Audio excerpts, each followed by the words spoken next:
Road Machine Lovers, јас сум JJ. Ja sam Lada. Мило ми е уште еднаш со тебе. Кажи ми што е ова? Fiat X1/9. Многу ми личеше на ланчијата верзија. Дали се слични или? Lanče Stratos, da, nešto slično, malo više, možda malo veće. Ferrari za siromašni. Ова е значи поинтересно за возење. Jeste, jeste. Кажи ми за што се работи, каде му е моторот? Motor je 1500 kubika, fabrički je nekih 84-5 konja, kod mene je to pojačano, pošto imam struju na tom autu, ubrzgavanje, elektronski kontrolisano, izmerenih 143 konja, pojačavane kočnice, menjač, trapovi, kvačilo, čitave komponente. Моторот позади седиште. Pozadnji za sedišta motor centralno postavljen, mali gepek iza i veliki gepek napred za smeštanje krova. On je targa, krov se skida, montira se napred u prednjoj haubi. А, значи може да си го носиш ако заврне, може да го Tako ставиш. je, tako je. Одлично, значи за вакви сончеви денови измислено. Idealan.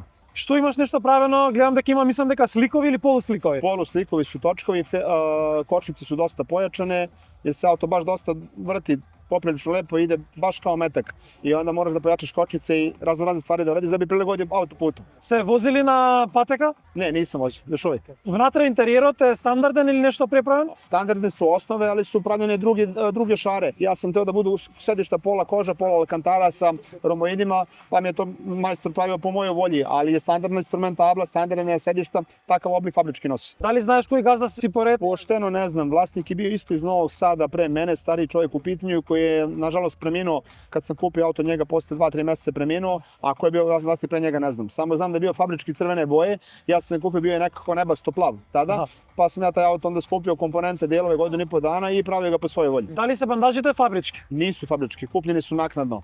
Iz tog doba, samo što su mnogo širi. Да, период корект. Da, da. Каде си бил најдалеку со овој автомобил? Pa išao sam do Niša, do Novog Sada, vozimo se tu po Srbiji bez problema. Многу ми беше драго што успеавме да го снимиме. Баш би сакал некојаш ако може да се повозам со овој автомобил. Moći se, nema problema. Kad dođete kod nas na skup? Се гледаме на скуп. Može, može. Чао.